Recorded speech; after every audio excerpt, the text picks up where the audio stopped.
Here are 3 simple meatless meals that you can try next Monday for Meatless Monday. But first, make sure you hit that subscribe button so you don't miss out on any of my plant-based inspiration.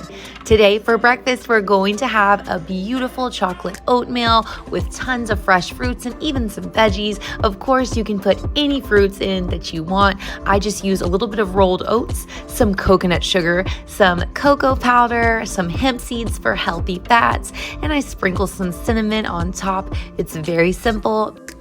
I like to make my oats by heating up some alkaline water in the microwave and placing a cup full of oats in a bowl, and then I mix in whatever flavors I'm going to be using, like for instance the cocoa powder and the coconut sugar. I give it a big mix, let it sit there for just a moment as my water heats up. I then pour my 1 cup of hot water over the oats and set something on top so it can sit and the flavors can simmer and the oats can become soft.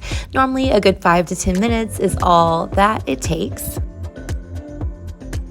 While my oatmeal is sitting and everything is getting situated with that, I just start to chop up some fresh fruit here. My toddler took some bite out of an apple, and so I wasn't going to let it go to waste. So I'm chopping up my organic apple and my organic strawberries. These fruits are in season right now for the summer, and they taste amazing, even sweeter than normal. And when you eat foods that are in season, they have a higher nutrient content. They are more nutritionally dense, if you will. I'm even chopping up some zucchini here. Myself and my toddler love to snack on this. I'm just adding it into my platter. Of course, some people might think this is crazy, adding veggies for breakfast, but for me, it's going to taste magical. As you can see, all of my oats are done. I'm going to add a little bit of homemade oat milk. If you'd like to see how I make my oat milk, please click the link above. I'm adding a little bit of hemp seeds for healthy fats, some fresh organic blueberries, and then I just pile my oatmeal in the bowl. Look at all these beautiful colors.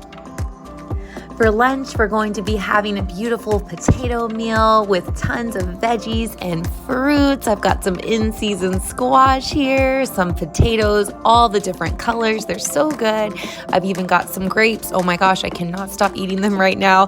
I'm just going to wash off my potatoes, give them a good rinse, and then take my fork and poke a couple holes in all of them, maybe twice, once on each side. I normally do my potatoes in the microwave because it's quick.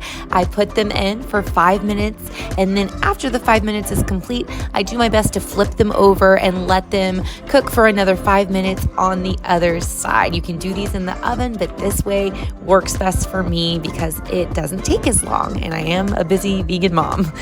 Here I'm washing our squash, just getting it nice and rinsed so I can begin to chop it up. Squash is amazing. I love to add it to my plates, especially during the summertime since it is in its season. Again, eating in season is great for immune health. And of course, you're getting so many vitamins and minerals with this rich, beautiful yellow color. My toddler and myself love to eat this. She will eat it either raw or cooked. So we're going to add it to our plate today. And next, I'm going to chop up some broccoli. So we've got some beautiful green, detoxifying, lovely veggies to take into our system. I'm going to steam these as well. And they're just going to make for an awesome addition onto our plate today. I'm going to throw all the veggies in my Tupperware here. And I did realize I forgot to rinse the broccoli, so I'm going to do that first before steaming it, just to make sure there's nothing left on the veggies.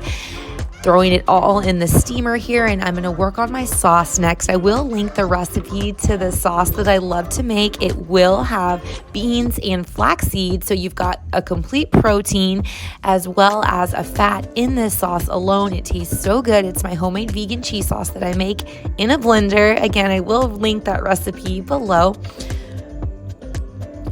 Once the veggies are done steaming, I can take them out and plate them up. The potatoes are done, so I'm just going to decorate my plate with beautiful potatoes with veggies, and I'll add my fruit as well. This entire meal allows me to eat within all of the food groups. I am not missing out on any nutrients. Here's my cheese sauce that's great for the protein as well as the fats that I've added in. It's great for dipping, or you can lather all of your food with it and just drizzle it on top. Doesn't this food look beautiful? Our third meatless meal or our dinner is going to be so simple because we're literally taking our leftover cheese sauce and our leftover steamed veggies from earlier and cutting up some more apples, and that is it. We're going to make this nice, yummy, plant-based mac and cheese. You can make any type of mac and cheese because you'll still be getting at least 5 grams of protein and calcium from whatever type of mac and cheese that you get. That's a generalized nutrition statement there. I'm just going to chop up my organic apple, boil some gluten-free rice noodles. These are only made out of rice flour. I'm going to heat up my leftover bean cheese from earlier and add a little bit more nutritional yeast as well as some of my oat milk into the noodles once they're done boiling. Look at that cheese sauce. It's going to be so good. So it's just a little homemade mac and cheese here, taking out my leftover steamed veggies and plating it all up. Look how simple this was, and I'm going to tell you that it tastes so amazing as well. If you enjoyed this content on Meatless Mondays and you'd like to support my channel, feel free to buy me a coffee at buymeacoffee.com. And thank you for watching. We'll see you next week for another Meatless Monday.